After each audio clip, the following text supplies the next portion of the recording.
الحمد لله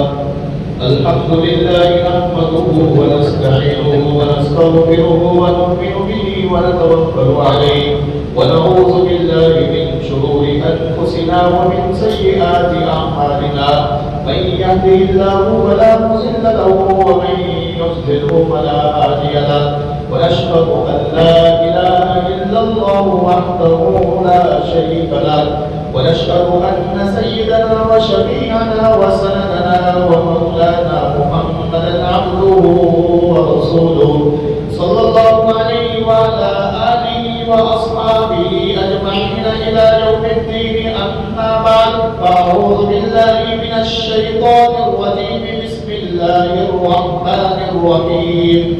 لا تجد قوما يؤمنون بالله واليوم الآخر يوادون من حاد الله ورسوله ولو كانوا آباءهم أو أبناءهم أو إخوانهم أو عشيرتهم أولئك كتب في قلوبهم الإيمان وأيدهم بروح منه. صدق الله العلي العظيم وبلغنا رسوله النبي الأمي الكريم ونحن على ذلك لمن الشاهدين والشاكرين والحمد لله رب العالمين.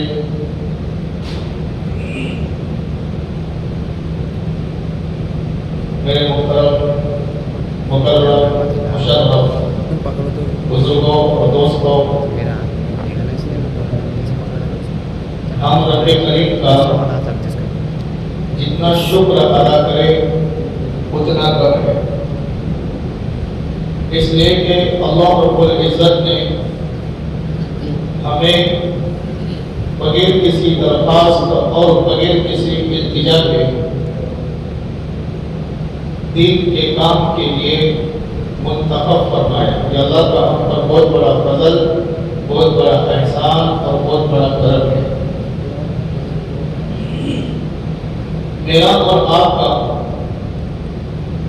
دین کی مجلس میں جمع ہونا صرف اور صرف ایمان کی بنیاد پر ہے، ورنہ دوسرا کوئی مقصد نہیں، دوسری کوئی غرض نہیں. بس ایمان والے نہیں، ایمان کی بنیاد پر جمع ہوئے ہیں. جمع کس لیے ہوئے؟ جمع اس لیے ہوئے کہ اللہ رب العزت نے جو ذمہ داریاں ہمارے اوپر عائد کی ہے، ہمارے اوپر نافذ کی ہے، وہ کیا ہے، اسے سمجھنے کے لیے ہم ایک ایسی مجلس میں جمع ہوئے ہیں. اس مجلس کی قیمت اللہ رب العزت کے نزدیک بہت ہے اگر ہم سمجھتے ہیں. میرے دوستو، نبی پاک صلی اللہ علیہ وسلم اور آپ کے صحابہ رضوان اللہ علیہم اجمعین، ان سب کی زندگی ہمارے لیے ایک اسوہ حسنہ اور بہترین نمونہ ہے. لقد كان لكم في رسول الله اسوة حسنة. اللہ نے ارشاد فرمایا کہ در حقیقت رسول اللہ صلی اللہ علیہ وسلم کی زندگی میں تمہارے لیے ایک بہترین نمونہ ہے. اور حضور فرماتے ہیں اصحابی النجوم بأيهم اقتديتم اهتديتم. میرے صحابہ ستاروں کے مانند ہیں، جس کسی کی بھی ابتدا کرو گے ہدایت کا راستہ پالو گے.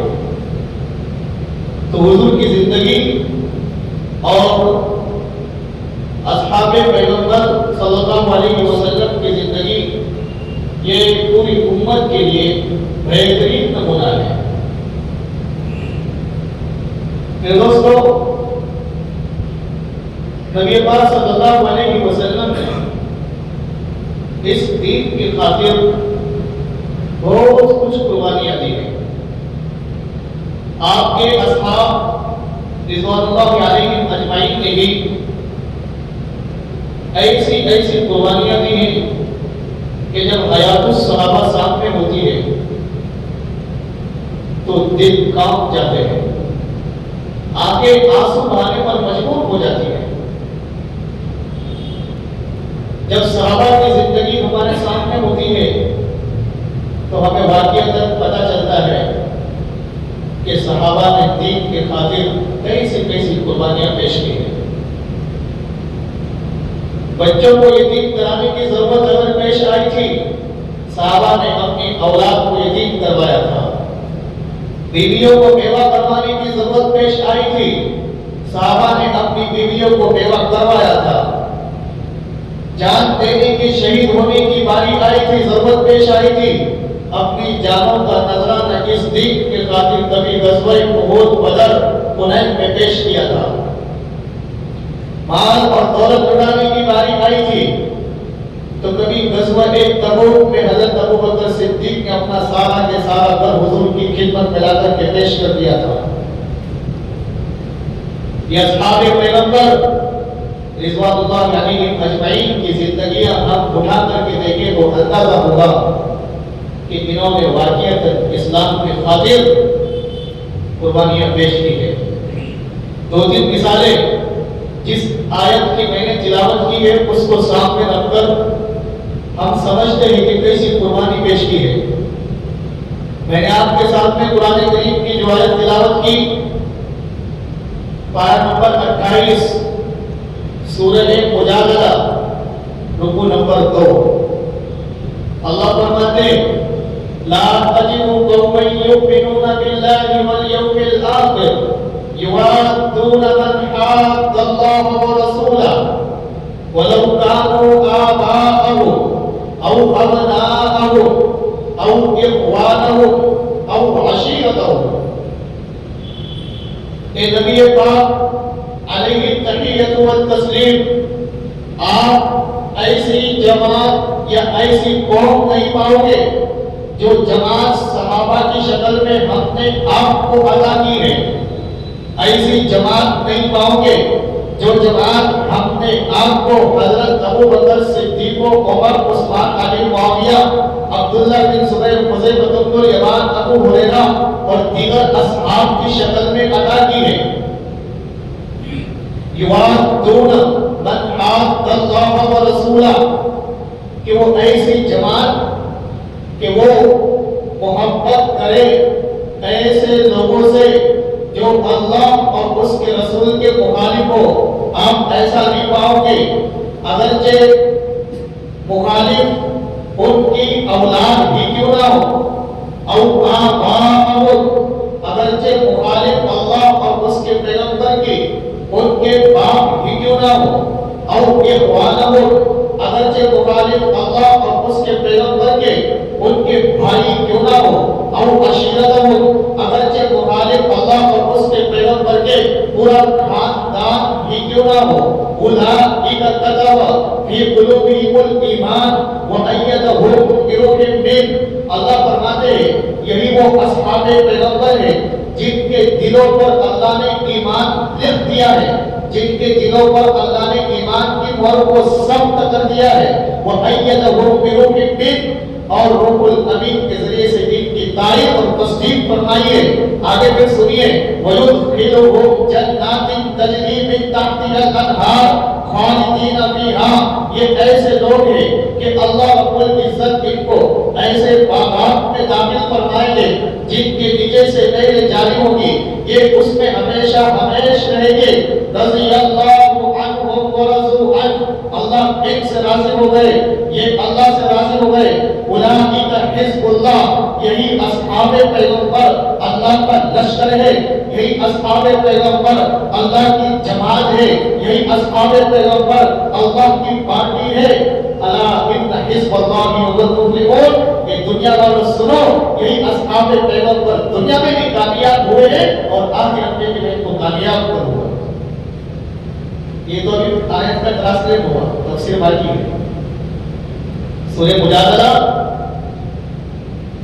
رکوع نمبر 2 پارہ نمبر 28۔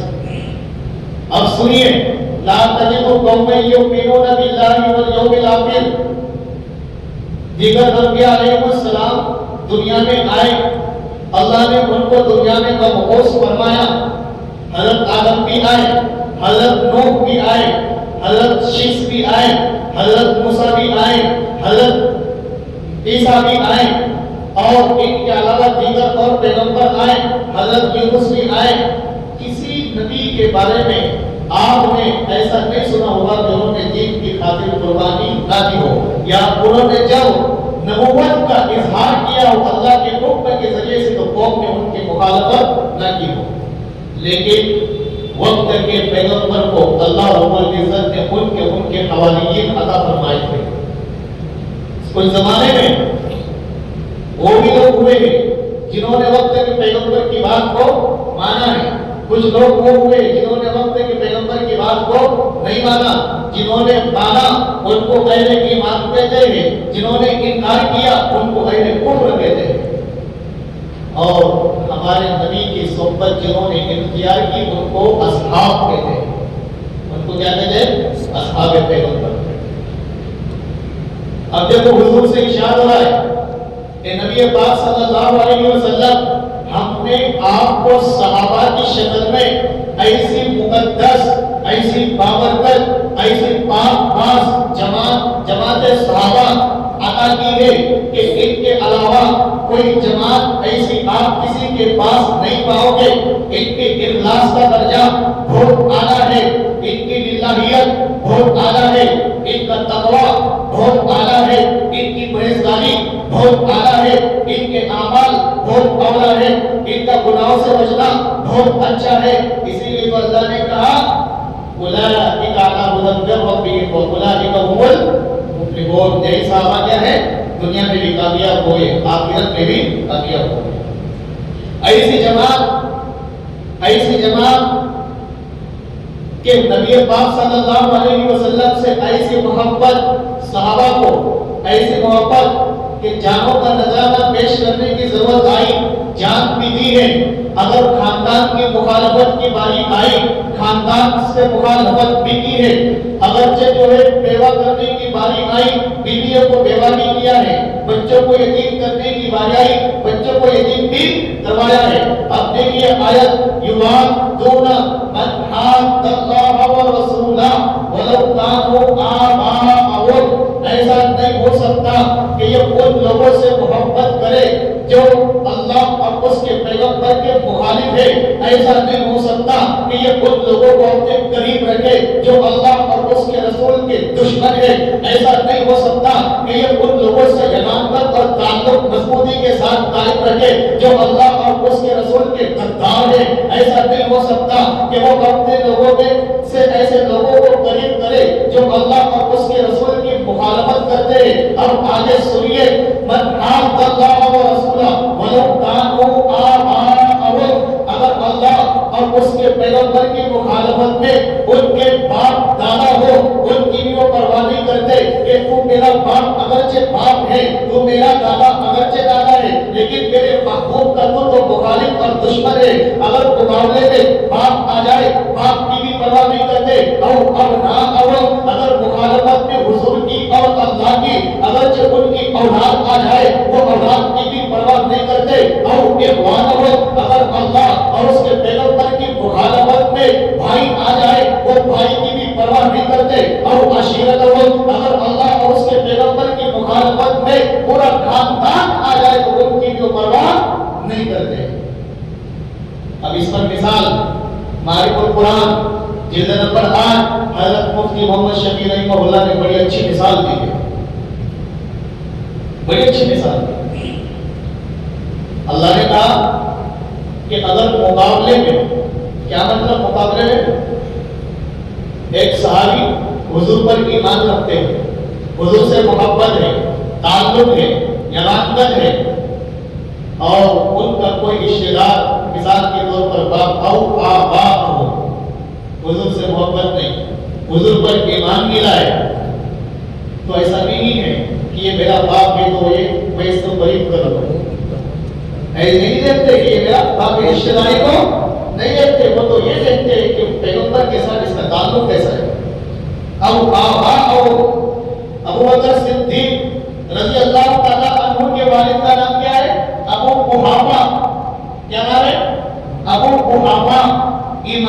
آئے تھے، حضرت ابو بکر نے ایسا زور سے تماچا رسید کیا تھا، تھپڑ ماری تھی، جس کی بنیاد پر وہ زمین پر گر گئے تھے۔ اسی لیے اللہ نے کہا او آباءہم، اگر مخالفت میں میری اور حضور کی باپ بھی آ جائے، باپ کی بھی پرواہ نہیں کرتے۔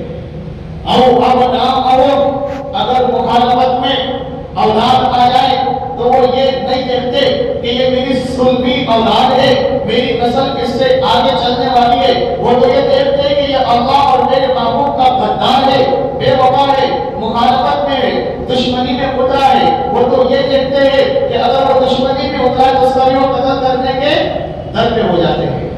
ایک مرتبہ ابو بکر صدیق رضی اللہ تعالیٰ اور ان کے بیٹے عبد الرحمن بیٹھے ہوئے تھے، مذاکرہ کر رہے تھے۔ کیا کر رہے تھے؟ مذاکرہ۔ سنو، بڑا اچھا واقعہ ہے۔ غزوہ بدر کے موقع پر حضرت ابو بکر صدیق کے بیٹے عبد الرحمن مسلمان کی لسٹ میں نہیں تھے، کافرین کی جماعت کے ساتھ کیا تھے؟ جنگ میں شریک تھے، مسلمان نہیں ہوئے تھے، مسلمان نہیں ہوئے تھے۔ اب دونوں باپ بیٹے بیٹے او ابنا او سے میں مثال دے رہا ہوں، بیٹھے تھے، مذاکرہ کر رہے تھے۔ عبد الرحمن نے کہا اے میرے ابا جان، اب ایمان لا چکے، اس کے بعد کی بات، ایمان لانے کے بعد کی بات مذاکرہ کر رہے تھے۔ اے میرے ابا جان، آپ کو معلوم ہے وہ وقت کہ بدر کے مقام پر آپ نیچے گر گئے تھے اور میں آپ کے سینے پر زور سے بیٹھ گیا تھا اور آپ کو قتل کرنے کے در پہ تھا۔ کون کہہ رہا ہے؟ بیٹا ابھی مسلمان نہیں ہوا تھا، بدر کے مقام پر، جنگ بدر میں مسلمان کی لسٹ میں نہیں تھا۔ تو بیٹا باپ سے کہہ رہا ہے کہ ابا جان، آپ کو وقت یاد ہے کہ میں آپ کے سینے پر بیٹھ گیا تھا اور قتل کرنے کے در پہ تھا، لیکن میرے دل میں آپ کی محبت یاد آ گئی کہ میرا بچپن اسی سینے کے اوپر گزرا ہے، میرا بچپن انہی کندھوں کے اوپر گزرا ہے۔ مجھے وہ آم کے لب دیکھ کر کے یاد آ گئی کہ ان لبوں نے میرے رخسار کا گالوں کا بوسہ دیا ہے اور مجھ سے پیار اور محبت کی ہے اور مجھے قربان چڑھایا ہے۔ اے میرے ابا جان ابو بکر صدیق، آپ کی محبت میرے دل میں بس گئی، لہذا میں قتل کرنے ہی والا تھا کہ ادھر محبتی نے جو ہے غالب کر دیا اور قتل سے میں ہٹ گیا۔ قتل سے کیا ہو گیا؟ ہٹ گیا۔ ابو بکر صدیق مسکرائے اور کہنے لگے عبد الرحمن، خوش قسمتی تیری کہ تو میرے اوپر بیٹھا تھا، لیکن اگر میں تیرے اوپر بیٹھا رہتا تو میں یہ نہیں دیکھتا کہ عبد الرحمن میرا لڑکا ہے، میرا بیٹا ہے، میں یہ نہیں دیکھتا، میں تو یہ دیکھتا کہ یہ میرے پیغمبر کا دشمن ہے، میرے پیغمبر کا غدار ہے، میرے محبوب کا بے وفا ہے، میں یہ دیکھتا اب تم نے سیدھا قتل کر دیا ہوتا۔ اس لیے قرآن نے کہا او ابناءہم، کہ اگر ان کے بیٹے ہی حضور کی اور اللہ کی مخالفت میں آئے تو وہ یہ نہیں دیکھتے کہ یہ میری اولاد ہے، وہ تو یہ دیکھتے کہ پیغمبر کا غدار ہے۔ اس لیے اللہ نے کہا او اخوانہم، بھائی بھی اگر آ جائے اس کی بھی پرواہ نہیں کرتے۔ ایک واقعہ لکھا ہے، دو بھائی تھے، ایک صحابی تھے اور ایک کافر کی اس میں شمار تھے۔ تو جو صحابی تھے، جنگ ہوئی، ان کے جو بھائی تھے، کافر بھائی ان کے، وہ کافر تھا ایک بھائی اور ایک بھائی صحابی تھے۔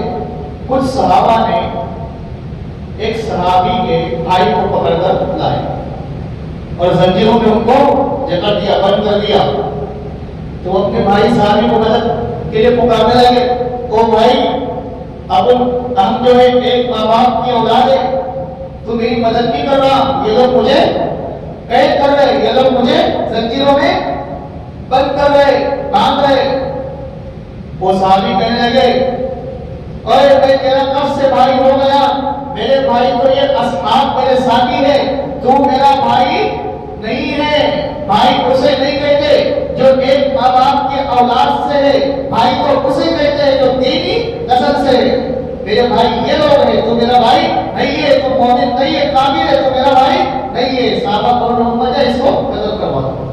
اس لیے قرآن نے کہا او اخوانہم، بھائی کی بھی یہ پرواہ نہیں کرتے کہ وہ تو یہ دیکھتے کہ میرے پیغمبر کا غدار ہے، اسی لیے قرآن نے کہا او اخوان ہے، اور پھر آگے او عشیرۃ، خاندان کی بھی پرواہ نہیں کرتے، خاندان کی بھی پرواہ نہیں کرتے، یعنی وہ یہ نہیں دیکھتے کہ یہ میرا خاندان جو ہے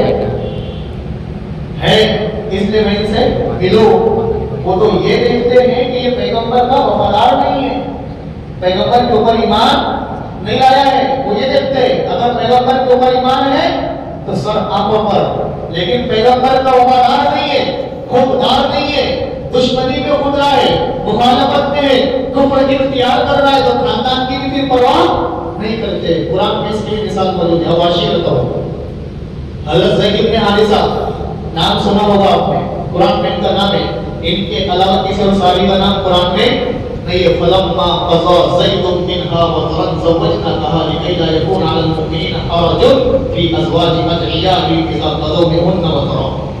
حضرت زید بن حارثہ ڈاکوؤں نے، یہ بچپن میں جو ہے چھوٹے تھے، ان کی ماں جنگل میں جا رہی تھی کسی کام سے، ڈاکوؤں نے ان کی ماں سے ان کو لوٹ لیا، کس کو؟ زید بن حارثہ کی بات کر رہا ہوں، سننے جیسی بات ہے، لوٹ لیا اور مکہ میں لا کر ان کو فروخت کر دیا، مکہ میں لا کر ان کو کیا کر دیا؟ فروخت کر دیا، بیچ دیا۔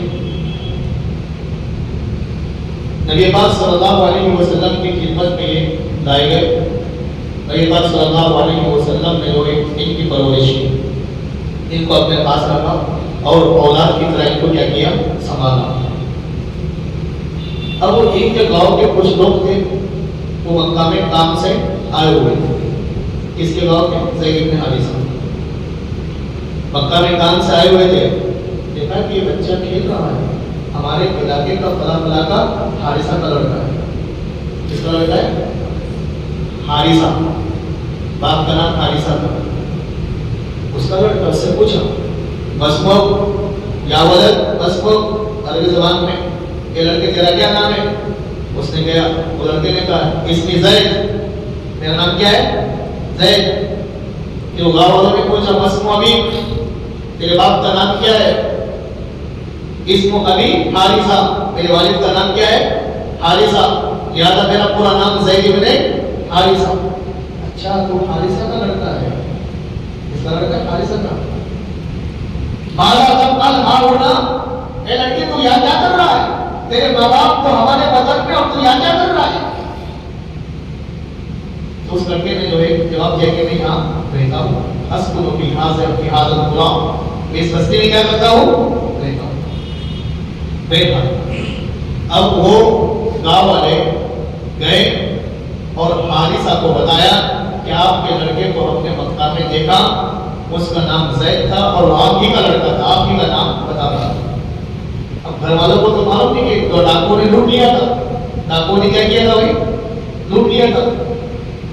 اب وہ گھر والے، والد، والدہ، چچا، بڑے ابو، وہ سب سفر کر کے مکہ مکرمہ تشریف لائے، مکہ میں آئے۔ مکہ میں آنے کے بعد انہوں نے تلاشی کی، زید این زید، زید کہاں ہے؟ این زید، زید کا لڑکا کہاں ہے؟ پتہ چلا حضور کے پاس ہے، وقت کے پیغمبر کے پاس ہے، اور سب کے سب حضور کے گھر پر گئے۔ کون؟ باپ، ماں، چچا، بڑے ابو، یہ سب رشتہ دار آئے ہوئے تھے لینے کے لیے۔ حضور سے ملاقات کی، ملاقات کے دوران بات ہوئی کہ وہ لڑکا ہمیں دے دو، ہمارا لڑکا ہے۔ حضور سے وہ کہنے لگے، کون کہہ رہا ہے؟ باپ بھی کہہ رہا ہے، ماں بھی کہہ رہی ہے، چچا، بڑے ابو سب کہہ رہے ہیں کہ وہ ہمارا لڑکا ہے، آپ ہمیں دے دو۔ یہ کفر اختیار کیے ہوئے تھے، مسلمان نہیں تھے اس۔ کون؟ والد، والدہ، یہ سب کیا ہے؟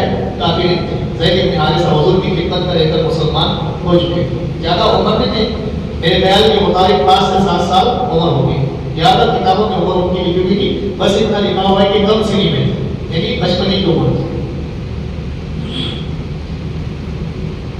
اب حضور نے جواب دیا، ٹھیک ہے تم لے جانا، لیکن شرط یہ رہے گی، لڑکا اگر تمہیں کہے کہ مجھے لے چلو تو لے جانا، لیکن لڑکا خود انکار کرے کہ نہیں آؤگا تو پھر تم لے جا نہیں سکتے۔ وہ کہنے لگے نہیں، ہم آپ کو منہ مانگے قیمت دیں گے. کیا کریں گے؟ منہ مانگے قیمت دیں گے. ہمارا لڑکا ہمیں واپس کر دو، منہ مانگے قیمت دیں گے. آپ اونٹ بولو گے اونٹ آپ کو دیا جائے گا، سونا بولو گے سونا دیا جائے گا. اس لیے کہ مالدار کرانے سے نہیں. وہ سب کیا تھے دعائیں تھے. زید بن حارثہ کا گھرانہ مالدار تھا، رئیس تھا، امیر تھا، گاؤں کے وزیر کہلاتے تھے. لہٰذا حضور نے کہا کہ بھائی پیسوں کی بات نہیں ہے، بات لڑکے پر ہے کہ وہ اگر آنا چاہے تو لے کے چلے جانا، نہ آنا چاہے تو آپ زبردستی نہیں کر سکتے. میں لڑکے کو بلاتا ہوں. نبی پاک صلی اللہ علیہ وسلم نے آواز کی، ایک کہہ رہے بیٹے باہر آ. لڑکا آیا. باپ نے کہا یا زید این حاضر لڑکا اس جگہ پر تو کیا کر رہا ہے؟ ماں بھی کہنے لگی اس جگہ پر کیا کر رہا ہے؟ سب کہنے لگے چل ہم تجھے لینے کے لیے آئے، میں تیری ماں ہوں، میں تیرا باپ ہوں، میں تیرا چچا ہوں. سب کہنے لگے چل. زید بن حارثہ نے کہا کہ میرے ماں باپ تو یہ پیغمبر ہے، تم میرے ماں باپ نہیں ہے. میں تمہارے ساتھ کیا ہوگا؟ میں تو پیغمبر کے ساتھ ہوں. ایسا پیار کیا تو حضور نے کس کو؟ زید بن حارثہ. بالکل اولاد کی طرح ان کی پرورش، اولاد کی طرح ان کو پیار کیا، محبت کیا. ایسا پیار دیا کہ ماں باپ بھی لینے کے لیے آ رہے تو انکار کر رہے کہ میرے ماں باپ تو حضور کے ساتھ ہیں. حضور کی طرف اشارہ کر رہے. بھیا گئے نہیں، گئے نہیں. یہاں تک کہ بڑے ہوئے حضور نے ان کا نکاح اپنی پھوپھیزاد ہے زینب بنت جہش سے کروایا. بعد میں دودھ میں ہونے لگی. اللہ کی طرف سے پیغام دیا گیا کہ ان کی طلاق ہوگی. طلاق ہونے کے بعد زینب بنت جہش کا نکاح آپ سے ہوگا. اسی لیے قرآن کریم میں پارہ نمبر 22 کو ان کا نام دیا گیا. فلما قضى زيد منها وطرا زوجناها لكي لا يكون على المؤمنين حرج في ازواج ادعيائهم اذا قضوا منهن وطرا. یہ دوسرا موضوع ہے، اس کے لیے ٹائم چاہیے. میں بات یہ کر رہا صحابہ کی قربانی پر کہ خاندان والے بھی آ جائے ان کی یہ پرواہ نہیں کرتے. ایسی جماعت صحابہ اب عشیرت اب بات اس پر چلتی ہے. خاندان والے بھی اگر لینے کے لیے آ جائے تو یہ اس کی بھی پرواہ نہیں کرتے. وہ تو کہتے ہیں ہم تو قربان ہو چکے پیغمبر کی ذات پر، ہم تو قربان ہو چکے اللہ کی ذات پر. ہمیں تمہاری ضرورت نہیں ہے، بیوہ تیری ضرورت نہیں ہے، باپ تیری ضرورت نہیں ہے، چاچا تیری ضرورت نہیں ہے، بڑے کو آپ کی ضرورت نہیں ہے. ہم تو ہم پیغمبر کے اوپر قربان ہو چکے. ہم جیے گے بھی ان کے پاس، مرے گے بھی ان کے پاس. یہ وہ صحابہ اسے قرآن میں ان کی تعریف کی. سنو جب یہ سب کچھ انہوں نے قربان کیا اسلام کے خاطر، نہ باپ کی پرواہ، نہ اولاد کی پرواہ، نہ بھائی کی پرواہ، نہ خاندان کی پرواہ. اللہ کی طرف سے بھی پیغام آیا، اے پیغمبر علیہ التحیۃ والتسلیم، آپ کے صحابہ ایسے ہیں کہ نہ باپ کی پرواہ کرتے ہیں، نہ اولاد کی پرواہ کرتے ہیں، نہ بھائیوں کی پرواہ کرتے ہیں، نہ خاندان والوں کی پرواہ کرتے ہیں. تو ہماری طرف سے بھی ان کو ایک خوشخبری اور پیغام ہے، وَيُدْخِلُهُمْ جَنَّاتٍ تَجْرِي مِن تَحْتِهَا الْأَنْهَارُ خَالِدِينَ فِيهَا کہ میں ایسے باغات میں ان کو داخل کروں گا جن کے نیچے سے نہریں جاری ہوگی، اس میں ہمیشہ ہمیشہ رہیں گے. پھر الگ سے اور خوشخبری، رضی اللہ عنہم ورضوا عنہ. یہ پیغمبر علیہ السلام ان کو سنا دیجئے میں ان سے راضی ہو گیا، یہ مجھ سے راضی ہو گئے. الا ان حزب اللہ، یہ پیغمبر علیہ السلام انہیں سنا دیجئے کہ الا ان حزب اللہ، حقیقت میں یہی اللہ کا لشکر ہے، حقیقت میں یہی اللہ کی جماعت ہے، حقیقت میں یہی اللہ کی پارٹی ہے. الا ان حزب اللہ هم المفلحون، اور حقیقت میں یہی اللہ کی جماعت دنیا میں بھی کامیاب ہونے والی، آخرت میں بھی کامیاب ہونے والی. یہ اللہ نے ان کو پیغام سنا ہے. یہ وہ صحابہ ہے. ابو بکر صدیق رضی اللہ تعالیٰ عنہ کے بارے میں آپ پڑھیں گے عقل حیران ہو جائے گی. امام ابن القصیر الجزری رحمہ اللہ نے اس الغابہ فی معرفت الصحابہ میں بڑی عجیب بات پڑھی ان کے مطابق. ابو بکر ان کا نام ابو بکر نہیں ہے، ابو بکر صدیق کا نام ابو بکر نہیں ہے. کوئی جانتا ہے ان کا نام کیا ہے؟ علماء کو چھوڑ کر بول رہا ہوں. آئے بھائی یہ مذاکرہ ہے، بیان تھوڑی ہے. کیا ہے؟ مذاکرہ.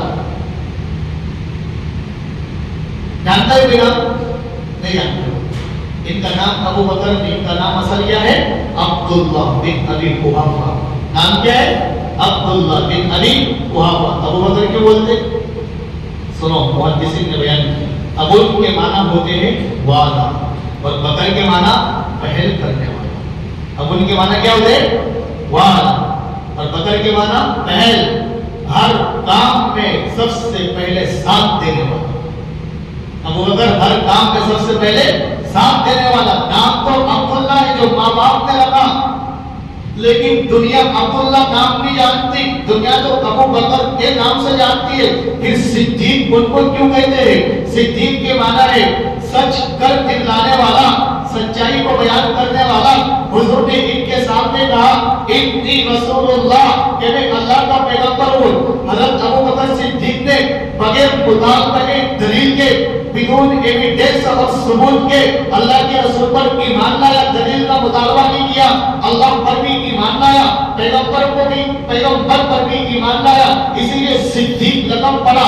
صدیق کہتے اسے ہیں جو بغیر دلیل کے پیغمبر کو پیغمبر مانے, بغیر دلیل کے اللہ کو رب العالمین مانے, پیغمبر کو رحمت للعالمین مانے. صدیق اسے کہتے. پھر ابو بکر نام کیوں ہے؟ ابو بکر نام اس لیے پڑا کہ ابو کے معنی والا اور بکر کے معنی پہل. دین کے ہر کام میں سب سے پہلے ساتھ دینے والا. ہجرت کی باری آئی, سب سے پہلے ہجرت میں ساتھ میں کون ہے؟ ابو بکر ہے. ہجرت میں سب سے پہلے ساتھ دینے والا. غزوہ تبوک کے موقع پر مال پیش کرنے کی باری آئی, سب سے پہلے مال کون پیش کر رہا ہے؟ ابو بکر. دین کے کام میں سب سے پہلے مال پیش کرنے والا. اور ہاتھ پیش کرنے کی باری آئی, سب سے پہلے اپنی بیٹی نکاح میں حضرت ام المؤمنین عائشہ رضی اللہ تعالی عنہا اپنی اولاد کو سب سے پہلے حضور کی نکاح میں پیش کرنے والا. اسی لیے نام پڑ گیا ابو بکر. دین کے ہر کام میں سب سے پہلے ساتھ دینے والا, پہل کرنے والا. آئی بات سمجھ میں؟ یہ ابو بکر, یہ صحابہ کی قربانی, سب سے پہلے ساتھ دینے والا. کر کر کے دنیا سے چلے گئے, اور ایسے گئے کہ اللہ نے دنیا ہی میں ان کو خوشخبری سنا دی. ابو بکر فی جنہ, عمر فی جنہ, عثمان فی جنہ. یہ تو عشر مبشرہ ہے, باقی تمام صحابہ بھی کیا ہے؟ جنتی ہے. رضی اللہ عنہم ورضوان, اولئک اصحاب الجنہ. یہ سب ان کے لیے خوشخبری ہے. دنیا ہی میں جنت کی بشارت ان کو مل گئی. یہ وہ صاحب ہے. تو کیا ہم اپنے محلے میں رہ کر اتنا بھی نہیں کر سکتے کہ لوگوں کو مسجد سے قریب لائیں؟ انہوں نے تو ملکوں میں کام کیا, انہوں نے تو اپنے گھر بار کو چھوڑا, انہوں نے اپنی بیویوں کو بیوہ کروایا, اپنے بچوں کو یتیم کروایا, یہ سب کچھ کیا. تو کیا ہم اپنی بستی میں رہ کر جو لوگ بیچارے دین سے غافل ہیں, دین سے دور ہے, تو ہم اتنا بھی نہیں کر سکتے کہ ان کو مسجد میں لا کر کے جمع کر اور نماز کی ترغیب دیں, یا ان کی جو دین کی تشکیل کر کر ان کو دین سکھانے کی ترغیب دیں؟ اتنا بھی نہیں کر سکتے.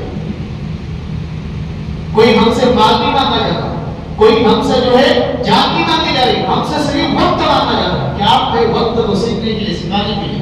دنیا میں ہم اس لیے آئے ہیں کہ اللہ کو راضی کر کر کے جائے. اللہ کو راضی کرنا اس وقت ہوگا جب ہم اللہ کو پہچانیں گے. اللہ کو اس وقت پہچانیں گے جب دین کا علم سیکھیں گے, اور دین کا علم اس وقت سیکھنے ملے گا جب اپنے گھر بار کو چھوڑ کر اللہ کے راستے میں وقت لگائے. دین کو سیکھنا کب ملے گا؟ جب اللہ کے راستے میں وقت لگائے. دنیا کمانے کے لیے گھر میں بیٹھے بیٹھے دنیا ملتی نہیں. صبح اٹھ کر برابر کام پہ جاتے ہیں. کیوں؟ گھر میں بیٹھے نہیں آنے والی ہوتی, گھر میں بیٹھے پیسے نہیں ملنے والے, گھر چلنے والا نہیں. تو جیسے دنیا کمانے کے لیے گھر سے باہر نکلنا پڑ رہا ہے, تو یہ تو دین ہے, اس کے لیے تو قربانی دینا پڑے گی. انبیاء کو تکالیف میں دیکھنا اللہ نے پسند کیا, صحابہ نے جانے دی. ہمیں تو جان بھی دینا پڑ رہا, ہمیں صرف وقت دینا پڑ رہا. ہمیں کیا دینا پڑ رہا ہے بھائی؟ وقت دینا پڑ رہا ہے. تو کم سے کم ہم اتنا تو وقت دیں کہ ہم دین کو سمجھ لیں, دین